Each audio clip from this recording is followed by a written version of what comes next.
గ్రామ పెద్దయిన గజపతి మరియు అతని కొడుకు భూపతి ఇద్దరూ అమ్మవారి గుడి వెనకాలకి చేరుకుంటారు. అప్పుడు తన కొడుకుతో గజపతి ఇలా అంటాడు. అదిగో అటు చూడు, గుడి వెనకాల ఉన్న ఈ గోడపై చెక్కి ఉన్న ఆ పక్షి బొమ్మ తలకిందులుగా ఉంది. వెళ్ళి ఒకసారి దాన్ని సరిగ్గా నీ కుడివైపు నుండి పైవైపుకు తిప్పు. ఆ తర్వాత నువ్వే చూడు ఏం జరుగుతుందో అని చెప్పగానే భూపతి వెళ్లి ఆ పక్షి బొమ్మని తన కుడివైపు నుంచి పైవైపుకి తిప్పుతాడు. వెంటనే నేలపై ఉన్న ఒక పెద్ద బండ పక్కకు జరిగి దానిలో నుంచి ఒక సొరంగ మార్గం ఏర్పడుతుంది. అది చూసి ఆశ్చర్యపోయిన భూపతి గజపతితో ఇలా అంటాడు. ఏంటి నాన్నా ఇది? ఇక్కడ ఏం జరుగుతుందో నాకు అసలు ఏమీ అర్థం అవ్వట్లేదు. ఏంటి ఈ పక్షి బొమ్మ తిప్పగానే ఇలా జరిగిపోయింది? పైగా ఇక్కడ్నుంచి ఎక్కడికో సొరంగ మార్గం కూడా ఉన్నట్టుంది. ఏంటి ఇదంతా? అవును, నువ్వన్నట్టుగానే ఇది ఒక సొరంగ మార్గం. దీన్ని మనకు పూర్వీకులు ఈ గుడి నిర్మించేటప్పుడే బాగా ఆలోచించి చాలా రహస్యంగా కట్టించారు. ఈ సొరంగ మార్గం గుండా నేరుగా మనం అమ్మవారి గర్భగుడిలోకి చేరుకోవచ్చు. ఏంటి నాన్నా నువ్వు చెప్పేది? అంతా నిజమా? నేను అస్సలు నమ్మలేకపోతున్నాను. ఇది నిజంగా ఒక అద్భుతంలా ఉంది. ఆ సొరంగం మొదట్లో చూడు, ఒక కాగడా ఉంటుంది. దాన్ని త్వరగా వెలిగించు. ఎవరైనా చూసేలోపే మనం లోపలికి వెళ్ళాలి అని చెప్పగానే భూపతి అక్కడున్న కాగడాను వెలిగించి దాన్ని చేత్తో పట్టుకుని ఇద్దరూ ఆ సొరంగంలోకి వెళ్తారు. ఆ తర్వాత ఆ లోపలున్న ఒక పక్షి బొమ్మను తెంపగానే బయట నుంచి పెద్ద రాయి మళ్లీ జరిగి సొరంగం మూసుకుపోతుంది. అలా గజపతి భూపతి కాకడి చేతిలో పట్టుకుని సొరంగం గుండా ముందుకి నడుస్తూ ఉంటారు. అప్పుడు భూపతి గజపతితో ఇలా అంటాడు. నాన్నా, ఇదంతా చిన్నప్పుడు చదువుకున్న చందమామ కథలలో ఏదో నిధి వేటలా ఉంది. ఇదంతా మన పూర్వీకులు ఈ జనాల నమ్మకంతో ఆడుకుంటూ వారి నుంచి దోచుకుని తరతరాలకు తరగని సంపదను సమకూర్చుకోవడానికి వేసిన వ్యూహం.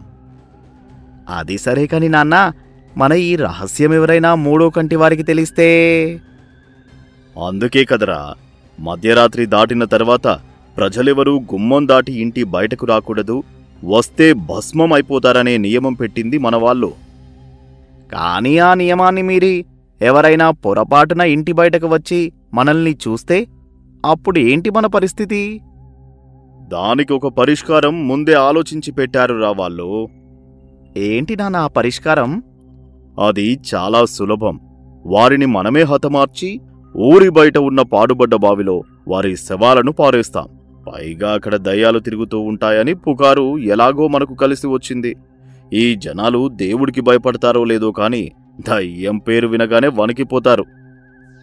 నువ్వు చెప్పింది నిజమే నాన్నోయ్. అయితే ఆ పలకపై సమాధానం కూడా మనవాళ్లే కదా రాసేది. అందుకే ఇన్ని తరాలుగా ప్రతిసారి మన వంశం వాళ్లే గ్రామ పెద్దగా ఎంపికవుతారు.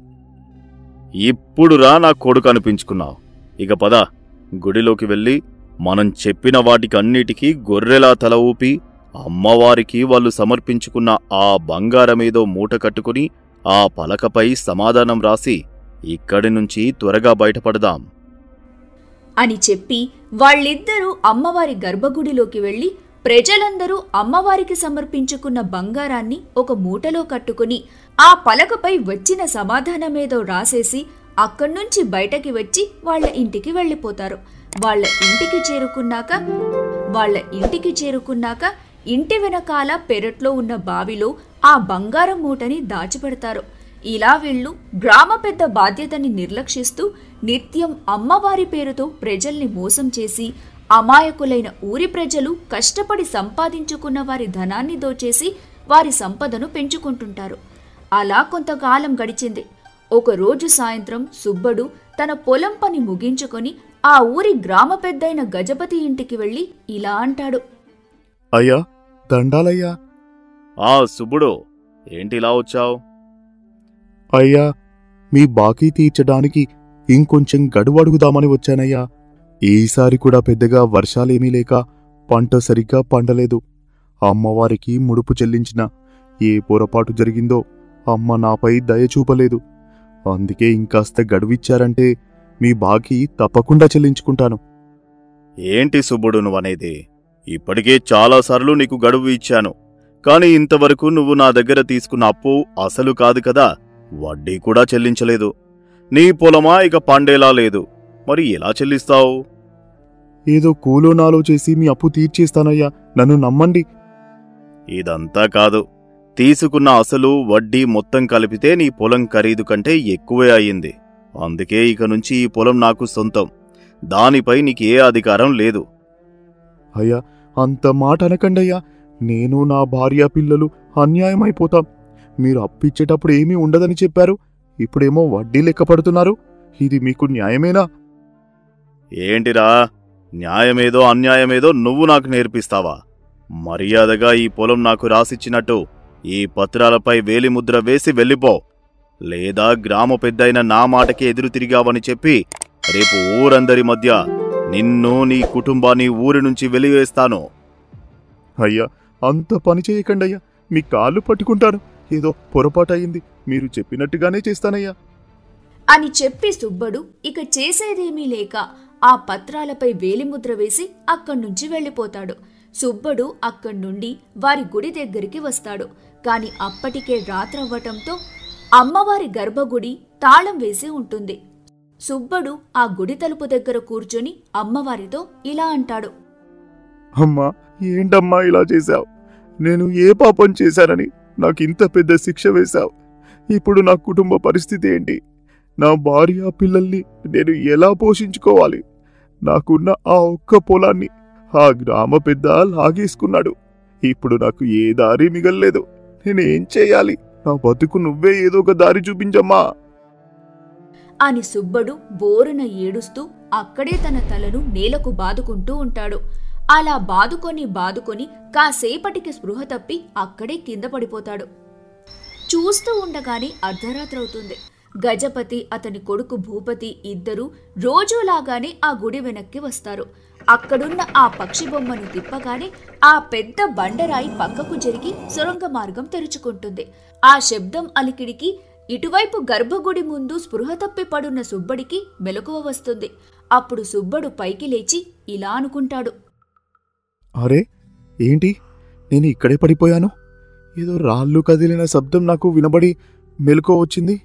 ఆ శబ్దం ఎక్కడి నుంచి వచ్చిందో? బహుశా గుడి వెనకాల నుంచి వస్తున్నట్టుంది. అదేంటో ఒకసారి వెళ్ళి చూద్దాం అని అనుకొని మెల్లిగా గుడి వెనక్కి వెళ్తాడు.